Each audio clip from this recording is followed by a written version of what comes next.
I chose Leonard Hill's farm, 3L. And if you want to, you wanna tell them a little bit about what you're doing in Chakota? Yes. Okay. I am from Leonard Hill with 3L Farms. The 3L is, my name is Leonard, my wife's name is Letitia, and our little girl is London. Here in this farm, with the help of NRCRS, we've tried to grow an actual true fall garden. So in this clip right here is just the soil, but there right now it's okra, pumpkins, we have yellow squash, butternut squash, watermelon, celery and carrots. I really, Are you gonna run people through? I don't want to as step far on as like her this? No, toes. we're I done really didn't after. understand the just soil wanted to- test I mean, thing, It's so I just threw stuff out in the ground. And then we waited, and we waited, and we waited. Nothing came up. Miss Mary came out. She actually the field soil test there while she was sitting in the ground. Actually did a soil test on site and let me see what I was losing, how the water was just coming on top and just it wasn't never penetrating through the ground. So soon after, the soil test should be back in about another 2 weeks. She said I needed microorganisms in my soil that I never really understood. I was just farming the way I've seen people farm. You till it, you put seeds down. But there's so many other steps than just tilling it, disking it, throwing the seeds, and hoping this water that we use from the city doesn't have chlorine or other things that kills those seeds. No, I'll let you talk however long you want to. That means I have to talk less. And now, since I know that now, the mushroom tea, I didn't, worm tea. I found a lady from the Stigler conference, and she has a worm farm. So now we trade, because you can ask my wife, I'm a lot of barter. I will trade you tomatoes. I will trade you okra. I will trade you squash. So now she's going to get my squash leaves, and I'm going to reap the benefits from her mushroom compost and her worm compost.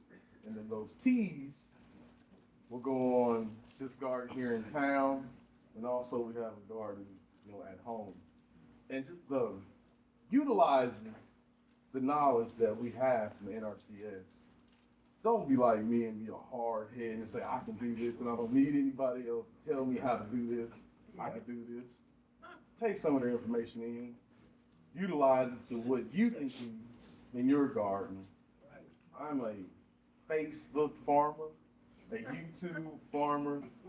Some of those things on YouTube you cannot do here in Oklahoma. It won't work. It won't work. So it takes bits and pieces from everybody and try to utilize it in your garden. And then mix. At first, I try to grow everything. You can't. Find something that you really want to grow and be good at that. Stay at it. Don't let anybody tell you can't grow or you're in Oklahoma, you can't try. This garden is not up under a high tunnel, but with our high tunnels, we can manipulate the climate per se. So the high tunnel, its purpose was to extend our growing seasons. We grow tomatoes, we grow okra. I can start my tomato plants inside that high tunnel in January. And through our Father, He can allow me to, some propane nights that go under the 45 degrees, I have to have propane inside that high tunnel to keep it warm. Otherwise, it's all just natural. The high tunnel grant we received 3. That doesn't happen. We're on our 3rd high tunnel. So apply. The money's there. Apply for these grants. And if they tell you no, apply again. I got a letter saying no, and I just happened to call and see if the letter was correct, and it said, no, you shouldn't have got to receive that letter. You are receiving that grant. We're on our 3rd high tunnel that we received $14,000 for that high tunnel. The high tunnels we used to get are 30 feet wide, 72 foot long. We grow any and everything in that high tunnel, from carrots to zinnias to sunflowers the strawberries. We have a permanent strawberry bed. If I'm rambling, You're okay. a permanent strawberry bed inside that high tunnel. And I'm not gonna lie, the process is hard. It's hard. You can't just put the strawberries in the ground and come back in June there and the strawberries think they're gonna be there. You have to put that time and that effort into those beds. Tomatoes, the reason why I grow tomatoes inside the high tunnel, the square footage. You're trying to maximize your space. So with a tomato, 200 tomatoes inside a high tunnel, you're maximizing your space. If you try to grow a vine crop or a watermelon, it's only 30 foot wide, 72 foot long. Those vine crops, you're not going to really get that maximum if you have a wife like I do or a husband that wants to see a profit. You got to spend on that water, you got to spend on that fertilizer. You want to get something back in return. You just want to throw the seeds out there, and here you're paying a water bill, you're paying for the plants, and then you don't have anything. But I guess the main thing for me to say is it's utilizing information. Utilize it, it's out there. Mm-hmm. Soil test, needed. It's needed. Before you do anything, test your soil. Because you will be trying to put magnesium in the soil, and the soil test might say you don't even need magnesium. You might need more nitrogen. Cover crops. Oh, sorry. I'll go back for you. I knew what a cover crop was, but I never understood. Miss Mary came and said, Leonard, what are you going to grow in this area? It's here. The soil is, you really need to put something here. So I went to my local feed store. I got red clover, and sweet pea. And that's going to be my cover crop. Cover crop meaning I put that crop down because everything I planted this spring, that soil is now took those nutrients. What I planted is taking those nutrients from that soil. So I need to put something back inside there. That cover crop will be there after this fall when we don't mow. And our manual mower that I got my wife still hasn't used yet. And she's not. It will go right back into the soil, and that will bring, I hope, some of those nutrients that soil needs back inside there. And then we'll probably be doing other things. Whatever Miss Mary tells me to do for that soil, I'm going to do. Because what I've been doing hasn't worked to the potential that I think it should have. This time I'm going to listen to professionals about what I need in my soil, what time I need to be planting, the cover crop I need to be succession planting. I can't plant tomatoes back to back to back to back to back every year. And in that third year, wondering why I don't have a tomato. You know, farming inside those high tunnels, we don't get the natural just rain. So that soil just gets compacted with the salts. It won't go anywhere. So you have to learn how to not be stubborn like me and plant something different for that next year, so that soil can get back right. So I might not be able to plant tomatoes in the next year, but the year after, then I can plant my tomatoes. I'm gonna sit down. You can. You're all right. Okay. Okay. Thank you, Leonard. But this garden in town is very personal to me because as you can see across the street, those two buildings used to be the Douglas School there, and we haven't been able the privilege to purchase it, and my goal is to have a high tunnel there where you see just the soil, grow my vegetables inside there, take them across the street from that front building, and have an Arnold's type there in the town that we live in Chicago, with selling just like Arnold's, right in that front building where we have them on site. Our vegetables is not coming from shipping in, we're taking that high tunnel and growing right across the street and taking those vegetables. But I thank you for my time. Sorry, I get it.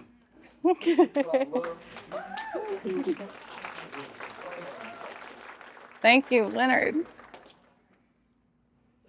Okay, so I'm going to try to talk fast because I know that we're running a little bit behind. But the objectives of this, we're going to talk about what NRCS really does.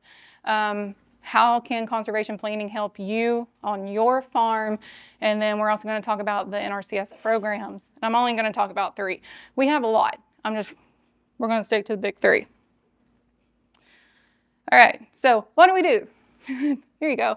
I don't know if any of you guys have seen this before. It's too many words for me. I have ADHD and this does not work for me. So basically what we do, we come out, we talk through your objectives, your resource concerns, problems that you have on your farm and how to address those, put them into a conservation plan for you to follow. So we'll look at what that looks like.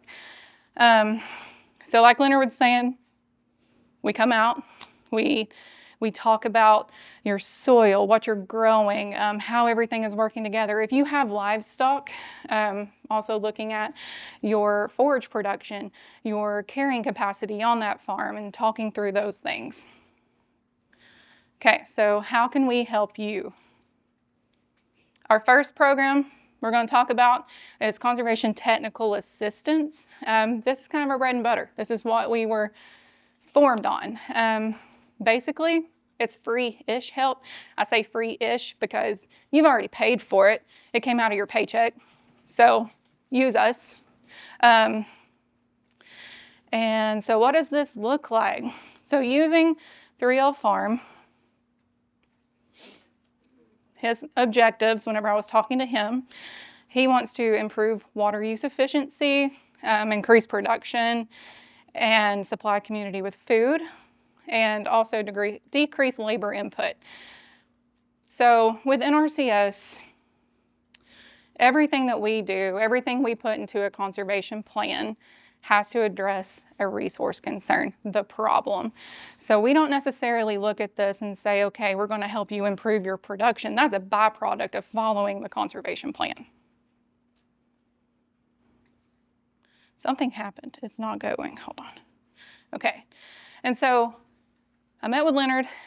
We talked about his objectives. I like to do mind maps. Again, it's the ADHD thing and my brain goes. So everything, and it's kind of fuzzy, but everything in here that's in green is a resource concern that we have the potential to address on Leonard's farm. And then the things that are in pink are the conservation practices that we can use to treat those resource concerns, and everything just flows back to what his objectives are. So whenever he's standing there and he's telling me, I want to increase production, we say, why don't you have the current production that you need? What's going on? What's wrong? And through some assessments, through looking at things, that's how we determine what our resource concerns are. So your field staff, most of the time, always will, right? We're going to pull soils maps. We're going to talk about those. And whenever we come out to the field with you, we're going to talk about what your soil types are on your farm. Whenever we're urban and whenever we're in a city center, it's not always applicable because those soils have been so manipulated over time. And that's something else that we can talk about too, like is there heavy metal contamination present on the farm, etc. You can also pull this yourself. It's off of Web Soil Survey. And if you want to know more about that, we can talk after. We might also pull some historical imagery. We look at the farm from, I don't know, I think that black and white photo is from '93, which was the year I was born. So, I mean, it goes pretty far back. We can see what's been there before. We've looked at farms and we say, oh, that's an old dairy barn and it had a closed lagoon. So there might be some different concerns in this specific area versus others. And then we'll come out and we'll, like I said, we'll go through all of our assessments that we can do. And a lot of the times I'm like this girl and I'm like, what are you doing? What are we doing? What's going on? And then most of the time I'm this girl that goes out and just looks at your chickens. I'm like, oh, those are cute. And then they take a picture of me and they use it nationwide forever. So at Leonard's farm, this is what we did. We went through some soil health tests on his farm because we know that there are some existing resource concerns concerning the soil. He's continuously tilling. That destroys your organic matter, your soil aggregates. Marcus is going to talk about this more in his session. We did an infiltration test. It took this water forever. I honestly didn't sit around and wait on it. It was hot, so I don't know. I left it. So we know that the rainfall that he's getting on this garden is not being utilized by his plants. It's leaving. So what do we do to improve that? Oh, this I'll talk about this one too. This is, I call it the splat test. So the sample on the right, which is the sample I took from his, like the grassy area that had crabgrass in it, it held together. It had some structure to it. The soil that was tilled has nothing. It just went splat. Okay, so we might also look at, if you have current soils tests, looking at those, seeing what is needed. And then if you've applied compost, looking at those, making sure that you are applying enough compost, or maybe you're applying too much compost. And then we also have the availability and potential to provide grazing plans, and those can be applied to small acreages. And also micro irrigation plants. And you guys are in the best zone for that because Travis, our engineer, is very passionate about micro irrigation, and he can spit out a phenomenal plan. It takes, to me, it's like rocket science, but Travis does it like that. He's really good. So if you need a plan like this, contact your local field office, tell them, hey, I think I need this. Travis will come out to the field and help you assess everything, look at your current irrigation system, walk you through what needs to be improved, and provide a plan. Okay, so that conservation plan that we've been talking about, it looks like this, and then we get pretty maps that look like this, and it's basically just a roadmap for everything that we recommend that you do on your farm to help you improve the resource concerns that are present.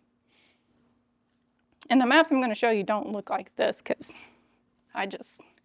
anybody else ever been victimized by your own procrastination? Yeah, okay. That's where we're at. Okay, so why is all of this important? Knowledge and information leads to conservation decisions. And then conservation leads to lower input, so decreased labor on the farm. And then production leads you to making more money. And then money means that you're growing your business. So now we're really going to talk about the money.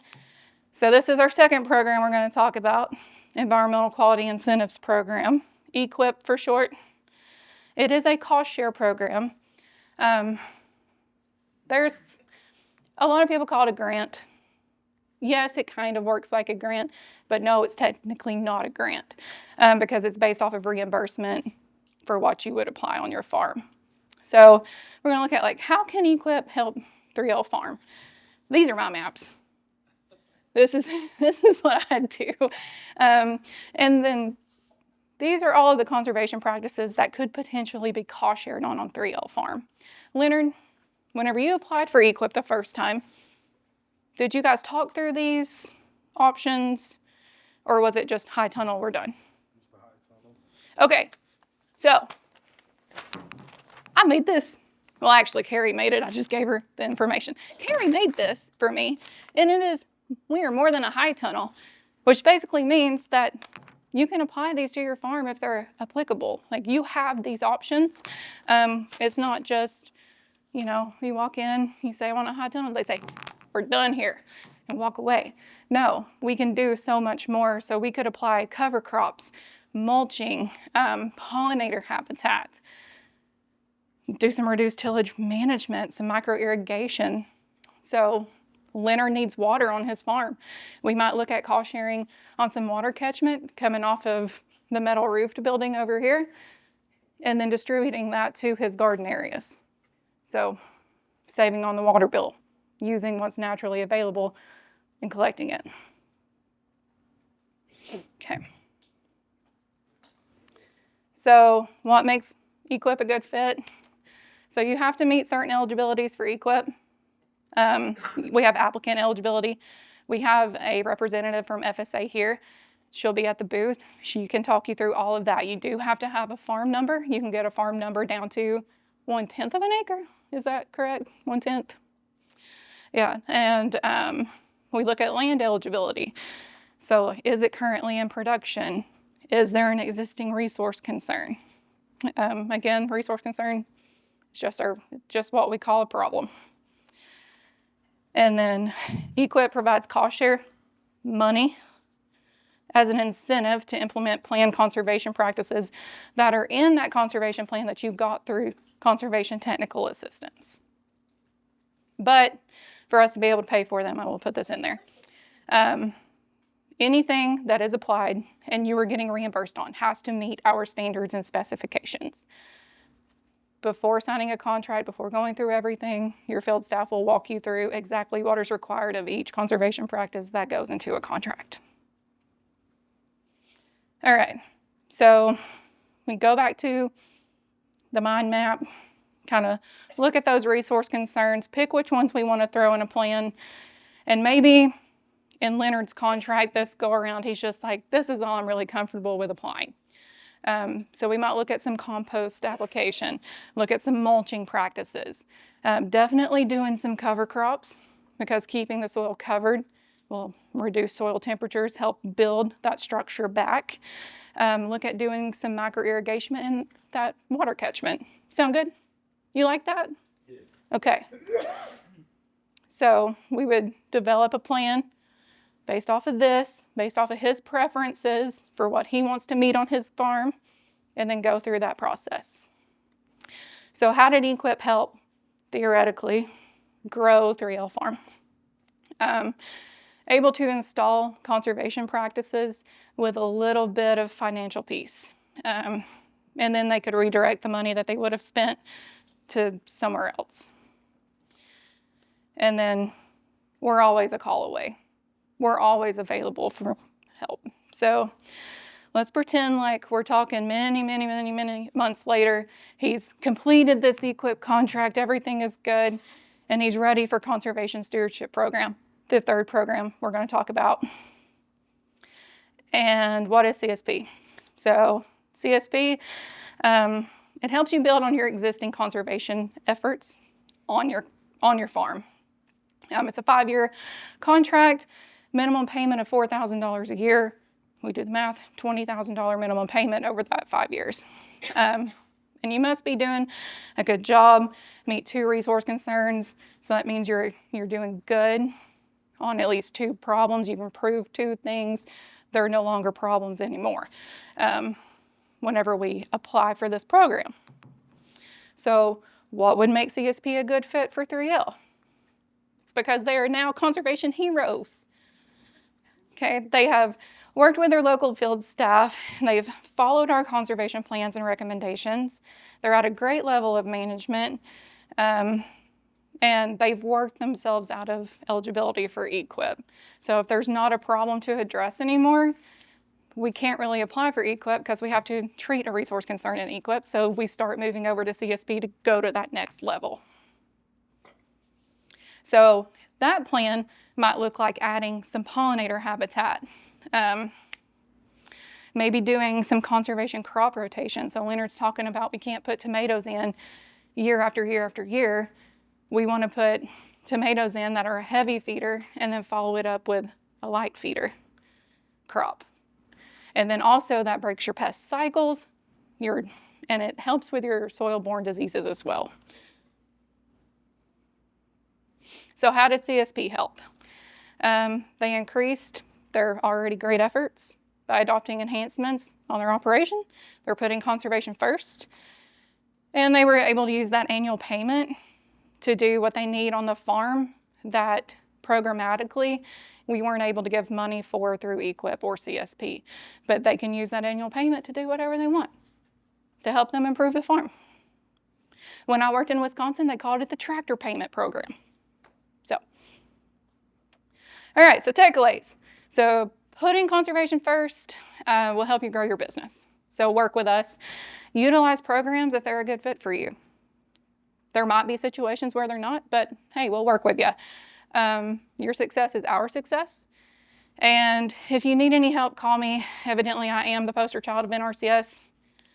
They made a mistake. But So questions, here's my contact information.